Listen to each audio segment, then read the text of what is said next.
Étienne Hirsch, on va parler maintenant justement des pistes qui vont s'ouvrir. La recherche, donc les assises de la santé mentale, 80 millions vont mettre à disposition de la recherche. C'est un bon début, mais enfin, ça ne fait pas grand-chose. Qu'est-ce qui va se faire? Qu'est-ce que la France peut faire de particulier? Elle a quand même une expertise dans ce champ.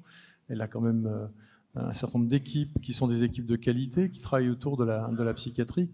Comment vous voyez-vous les choses en tant que CNRS et INSERM pour pousser justement cet effort de recherche qui rejoint également la volonté du président de la République et du gouvernement de faire de la France un territoire d'excellence en recherche pour les prochaines années, en particulier pour Ma Santé 2030?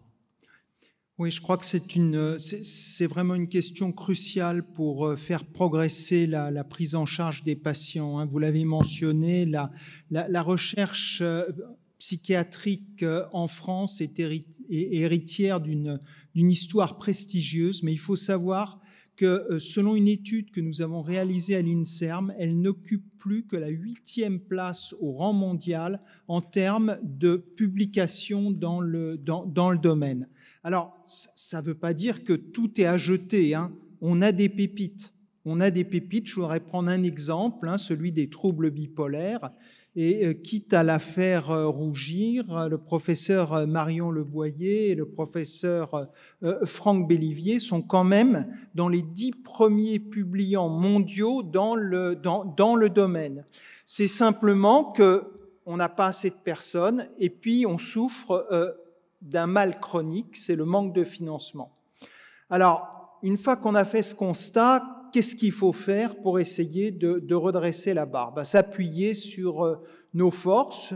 Nos forces, ce sont les établissements de recherche, évidemment l'INSERM au premier rang, le CNRS qui est pluridisciplinaire, des structures privées comme l'Institut Pasteur, évidemment les universités, les hôpitaux qui couvrent l'ensemble du territoire national, et puis aussi les hommes et les femmes qui constituent ce terreau, qui vont faire la recherche. Et là encore, avec le CNRS, l'INSERM, nous avons réalisé une enquête auprès de nos chefs d'équipe qui travaillent sur le cerveau. Et nous nous sommes rendus compte au début de l'année que 298 chercheurs ont exprimé le souhait de s'intéresser ou de travailler dans le domaine de la psychiatrie. C'est-à-dire que si on a les moyens, on va pouvoir attirer les meilleurs de nos chercheurs pour les faire travailler sur les pathologies mentales. Et ça veut dire qu'on a un vivier, et ça, c'est vraiment une force dans notre pays. La deuxième force, ce sont les investissements avec ce qu'on appelle le PIA, un plan d'investissement d'avenir, avec des plateformes qui ont été organisées, des cohortes, certaines ont été financées, l'organisation des hôpitaux. Alors peut-être qu'il faudrait attirer un petit peu plus les hôpitaux spécialisés vers la recherche, et là, il y a vraiment quelque chose à faire.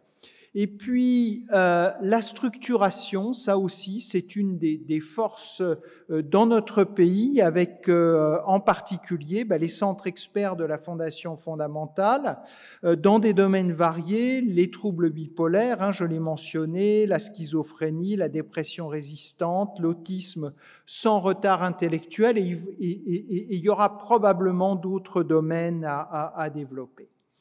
Alors ça, ce sont les forces. Vous voyez qu'on a tous les ingrédients.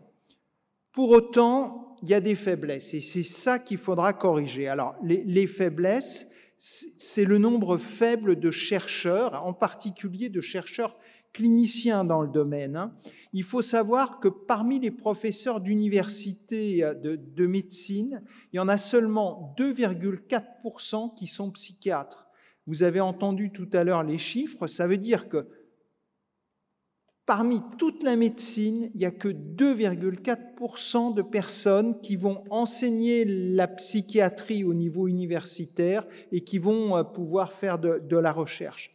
Clairement, il faut corriger ça, c'est évident, et le président de la République en a parlé à l'issue des assises. La deuxième faiblesse, c'est que nous avons des financements que je qualifierais de one-shot, très court terme, et or, nous sommes face à des pathologies qui durent toute une vie, ou en tout cas quelques dizaines d'années. Et donc, si on veut comprendre ces maladies, on ne peut pas avoir des financements qui vont durer 3 ans. Il faut investir sur le long terme pour suivre les patients d'une manière longitudinale. La troisième faiblesse, c'est peut-être le manque de financement structurant organisé. Et si on regarde ce qui se passe à l'étranger, en Allemagne, le gouvernement allemand a investi dans 5 ou 6 centres d'excellence qui sont très très richement financés. En Espagne, c'est une autre stratégie, mais ça marche aussi. Ce sont des grands réseaux nationaux. Après, on fait le choix qu'on veut faire, mais en tout cas, on investit pour mettre du lien, et c'est ce dont on a besoin, entre la recherche fondamentale, la recherche clinique, et puis la recherche industrielle, parce qu'il ne faut pas oublier tout le tissu des start-up que nous avons dans notre pays. Elles sont dynamiques et il faut s'appuyer dessus aussi, parce que c'est malheureux à dire, mais la Big Pharma investit beaucoup moins maintenant dans les programmes dans le domaine de la psychiatrie. Et puis, la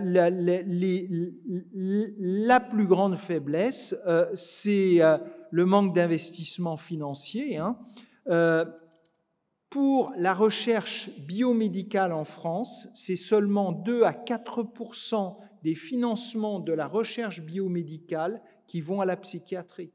Pour le cancer, c'est 40%.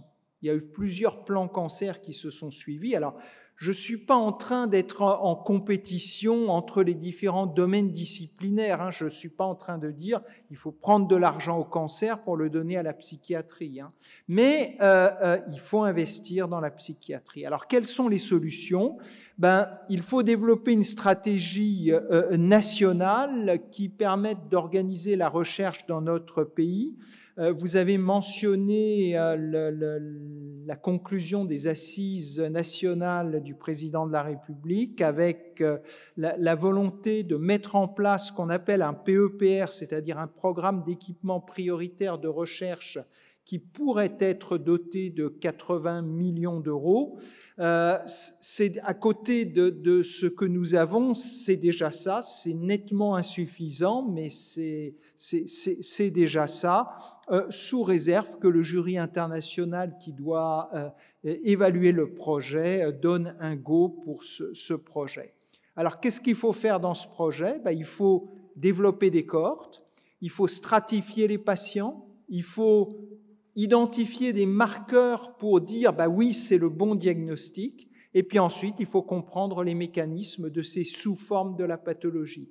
Et c'est seulement lorsqu'on comprendra les mécanismes, c'est-à-dire en faisant travailler les psychiatres et les chercheurs qui font de la recherche fondamentale ensemble, qu'on pourra développer des traitements. Ça peut être soit des traitements médicamenteux, soit des traitements non médicamenteux, et probablement une combinaison des deux. Et puis après, il faut aller vers les startups, l'industrie, pour essayer de développer tout ça.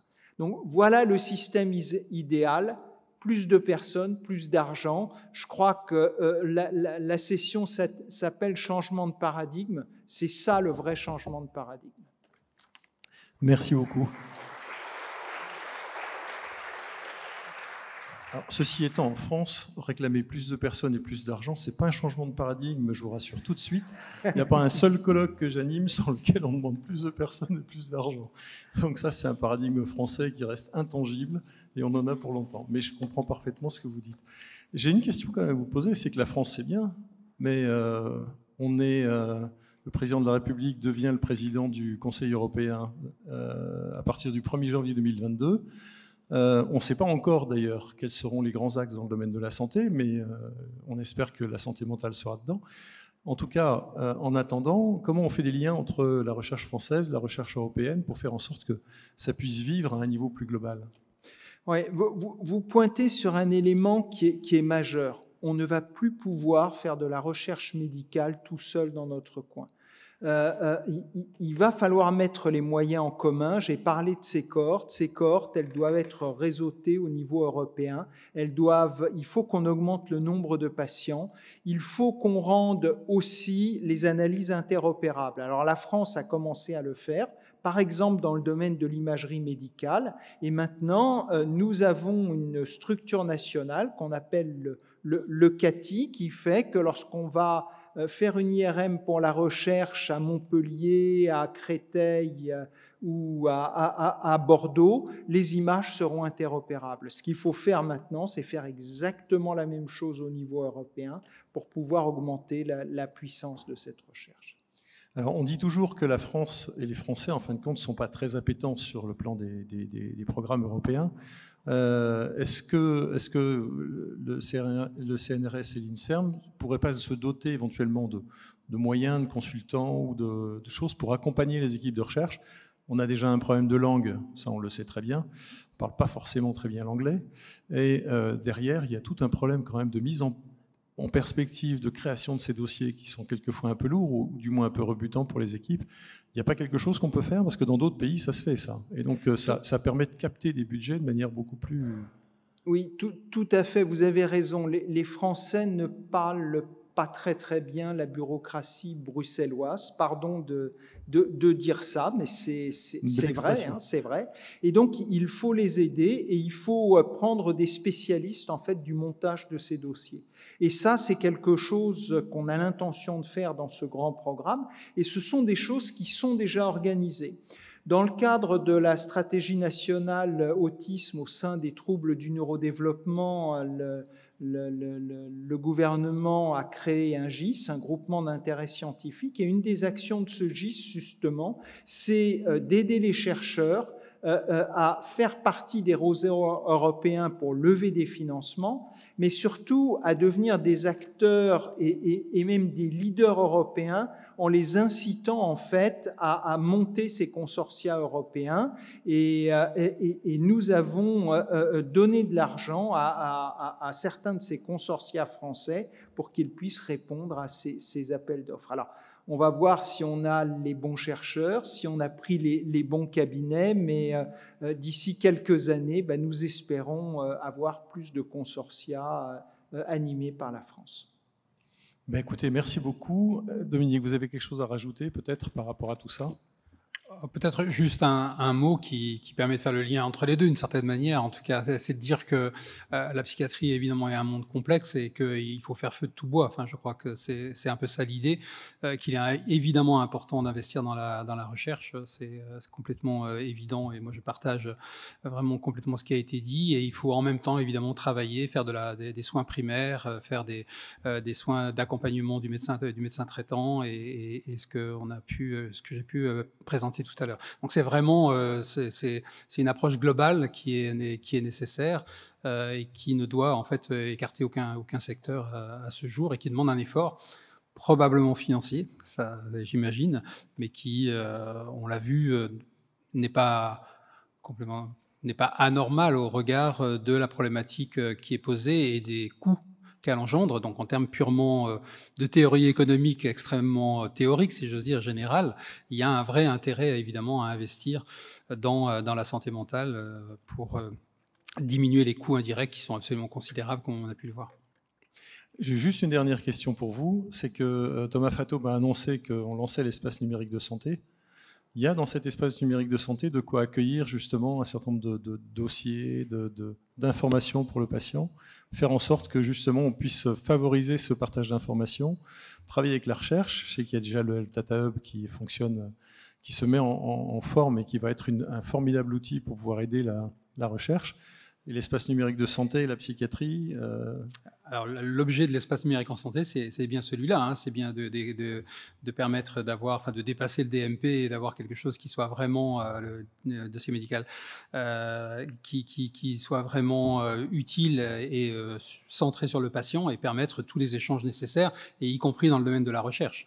Et vous faites bien de rapprocher l'espace numérique en santé et Health Data Hub. On voit qu'on a là deux pôles qui sont importants sur la question des données et de l'utilisation des données. Vous avez évoqué, monsieur, l'intérêt qu'il y a à suivre des cohortes et avoir des sous-catégories, à essayer d'identifier des patients en répondant à un certain type de traitement. Enfin, c'est quand même vraiment là vers quoi il faut aller dans le domaine de la recherche, en tout cas. Oui, l'ENS sera évidemment une grande utilité, je pense, pour ce genre de travaux.